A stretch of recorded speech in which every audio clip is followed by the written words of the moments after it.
Berjumpa lagi dalam permenungan kita edisi Sabtu 11 Maret 2023, Pekan Prapaskah kedua.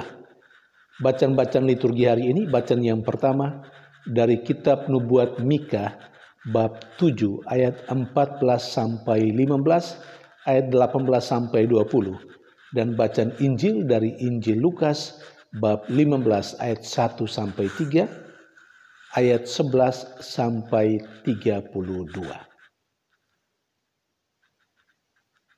Kedua bacaan liturgi hari ini berbicara tentang Allah yang Maha Rahim. Kerahiman Allah menjadi tumpuan manusia memohonkan pengampunan atas dosa dan kesalahan. Kerahiman Tuhan menjadi alasan manusia kembali kepada Allah setelah menyadari dan menyesali dosa dan kesalahan yang dilakukan.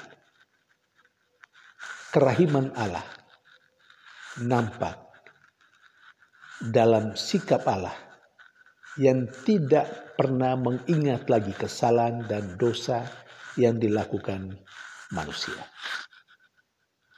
Saudari dan saudara yang terkasih, kerahiman Allah itu dinyatakan, diwartakan dalam bacaan pertama hari ini dalam Nubuat Mika.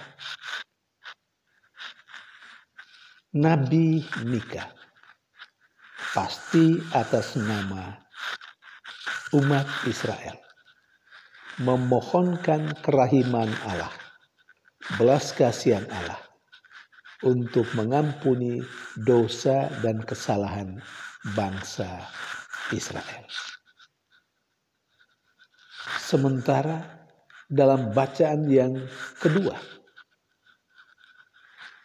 diberikan perumpamaan yang menggambarkan sikap Allah yang Maha Rahim. Sedikit kita melihat alur cerita bacaan Injil hari ini. Sesungguhnya Yesus sedang berada bersama dengan orang-orang berdosa, bahkan makan bersama dengan mereka. Yesus yang demikian dekat dengan orang-orang berdosa menimbulkan pertanyaan besar dalam diri orang Farisi dan ahli Taurat. Mereka kelompok yang boleh kita katakan elit religius, di mana mereka menjadi panutan untuk semua hal yang berkenaan dengan Allah. Bahkan mereka dianggap sebagai, dalam tanda petik, Allah yang nampak di antara orang-orang Yahudi. Apa yang diajarkan mereka, apa yang dikatakan mereka pada umumnya diterima. Nah, ketika mereka mengatakan orang-orang berdosa harus dijauhi, tidak boleh ditemani, maka ketika Yesus muncul dengan sebuah sikap yang baru, di mana Yesus sangat dekat dengan semua orang, termasuk orang-orang yang berdosa. Dan ini berlawanan dengan apa yang selama itu diajarkan, apa yang selama itu menjadi pemahaman dalam kelompok masyarakat Yahudi, bahwa orang-orang berdosa tidak boleh didekati, harus dijauhi, supaya dosa-dosa mereka tidak menjalar masuk pada masyarakat yang menganggap dirinya baik dan benar, termasuk kelompok orang Farisi dan ahli Taurat. Nah, untuk menjawab sungut-sungut orang Farisi dan ahli Taurat ini. Dan untuk menunjukkan bagaimana sikap Allah sendiri terhadap orang berdosa. Maka Yesus memberikan sebuah perumpamaan. Perumpamaan ini sangat familiar untuk kita. Tentang seorang ayah yang memiliki 2 orang anak. Yang sulung dan yang bungsu. Dan yang bungsu pada satu kesempatan minta kepada ayahnya untuk membagi harta milik ayahnya sebagai warisan untuk dia. Dan cerita ini saya tidak perlu ceritakan lagi karena kita semua sudah tahu.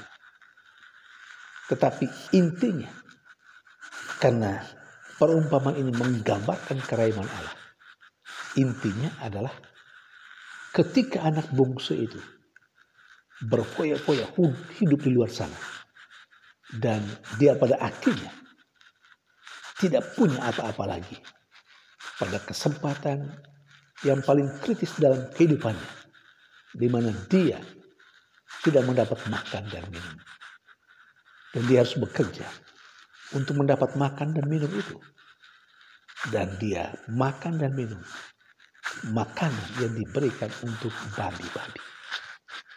Saat itulah dia menyadari, dia ingat kembali bagaimana berfoya-foyanya dan berlimpah-limpahnya makanan di rumah ayahnya.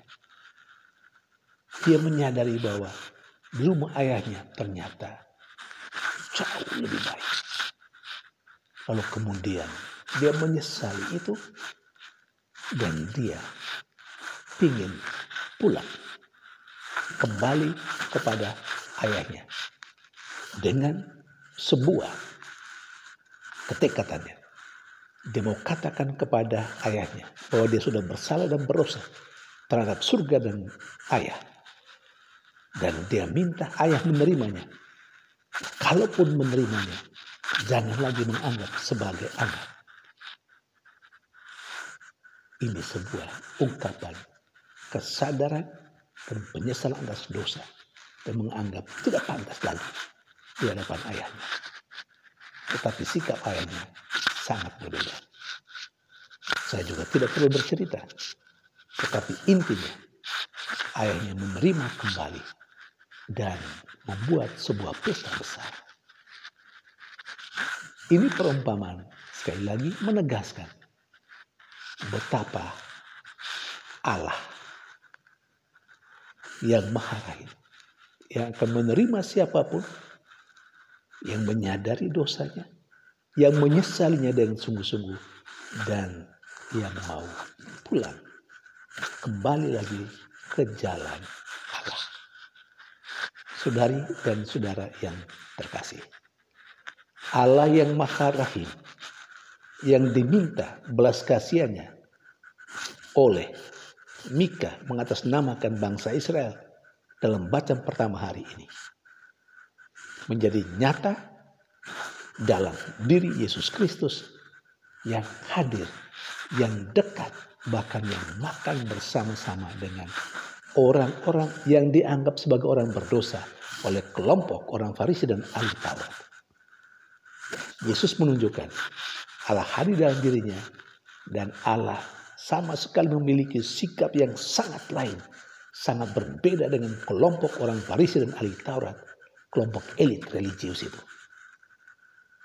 Apa yang mungkin dianggap benar oleh orang Farisi dan ahli Taurat, dan mungkin juga hal yang dianggap benar oleh masyarakat Yahudi pada saat itu, ternyata di hadapan Allah salah dan sangat keliru.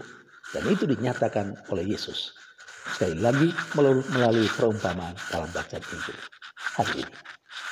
Saudari dan saudara terkasih, kita bersyukur pada Tuhan bahwa Tuhan yang kita imani adalah Tuhan yang Maha Rahim.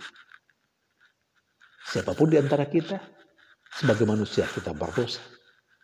Mari kita kembali menyadari, mengingat kembali betapa Allah yang kita imani Maha Rahim. Kita menyadari dosa kita, menyesalinya, dan marilah kita kembali ke jalan Allah. Masa di mana kita jalan kehidupan kita saat ini adalah masa prapaskah yang sering juga disebut dengan masa pertobatan. Mari kita bertobat. Kita tinggalkan dosa dan kesalahan kita dan kita mohon pengampunan dari Tuhan. Dan konsekuensinya, kalau kita telah mengalami betapa Tuhan itu maha rahim, Tuhan itu maha baik dan mengampuni dosa dan kesalahan kita, kita juga mesti menjadi tanda kehadiran Allah yang maha rahim itu yang mengampuni.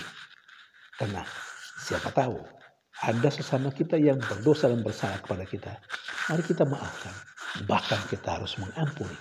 Karena kita terlebih dahulu telah diampuni oleh Allah yang maha rahim itu.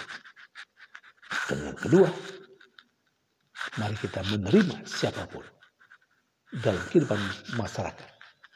Kita menerima siapapun termasuk orang yang dianggap bersalah, dianggap berdosa oleh masyarakat umum. Jangan sampai kita menjauhi mereka dan kita mengulangi praktek hidup seperti orang Farisi dan ahli Taurat. Tuhan memberkati.